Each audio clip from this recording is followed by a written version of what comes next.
Réaliser un one-shot en 72 heures. C'est le défi que je me suis lancé il y a 7 ans. Yo, c'est Alexander et aujourd'hui, on se retrouve dans une vidéo dans laquelle je vais vous raconter comment je me suis foiré dans un challenge. Oui, sur YouTube, on a tendance à voir des gens faire des challenges avec des résultats quasi parfaits. Comme s'ils ne connaissaient jamais l'échec. Alors qu'on sait tous que l'échec est la clé de la réussite. Du coup, c'est là qu'entre en jeu mon one-shot. En fait, il est tout à fait possible de le faire en 72 heures. C'est une question de gestion du temps. Mais vu que je suis TDAH, bah moi et l'organisation, on se fait la guerre depuis longtemps, voire très longtemps. C'est depuis peu d'années que j'ai mis en place des techniques pour me battre contre mon handicap. Il y a une vidéo qui va aborder ce sujet-là dans les semaines à venir, donc abonnez-vous pour pas louper les prochaines vidéos. Mais à cette période, j'avais encore du mal avec la gestion du temps. C'est en partie de la faute de mon hyperactivité mentale. En fait, dans ma tête, c'est le brouillard. Et du coup, j'ai du mal à structurer et à gérer mes pensées. Vous êtes prêts à être déçus? On se retrouve avec un projet pas fini et avec beaucoup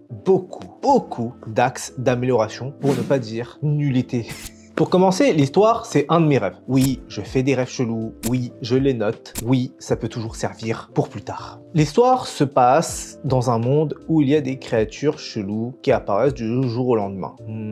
Non, pas comme ça. En fait, c'est l'histoire d'un mec qui veut épater sa meuf. Non, toujours pas. Vous voyez là, bah déjà quand on n'arrive pas à pitcher son histoire, c'est que les fondations sont bancales. Donc attendez, ok, c'est l'histoire d'Ark, un mec peureux qui s'engage dans l'armée pour épater sa meuf. Pas de chance pour lui, il doit faire face à une menace inconnue qui vient d'apparaître sur Terre. Des monstres extrêmement vifs qui bouffent tout ce qui se trouve autour d'eux. Et c'est là que les personnages principaux doivent survivre. Ah oui, en passant, la meuf du protagoniste meurt. Oui, l'histoire tient sur un post-it. J'avais que 72 heures. Et je mentirais si je dis qu'il n'y a pas une grosse inspiration de SNK, l'attaque des titans. Rien que la première page, c'est l'attaque des titans. Le jour où l'humanité se souvint dans SNK et dans mon manga, ce jour-là, ma vie fut bouleversée. Non. Mais après, ça reste un détail détaillé. Ah, le squelette aussi, c'est le titan, non? Ferme ta gueule, vas-y, coupe. Bon, voyons un peu les problèmes. À part le fait que le one-shot n'est pas fini, il manque énormément de bases. Il y a le plagiat de SNK aussi, non? Ouah, je vais vraiment te frapper.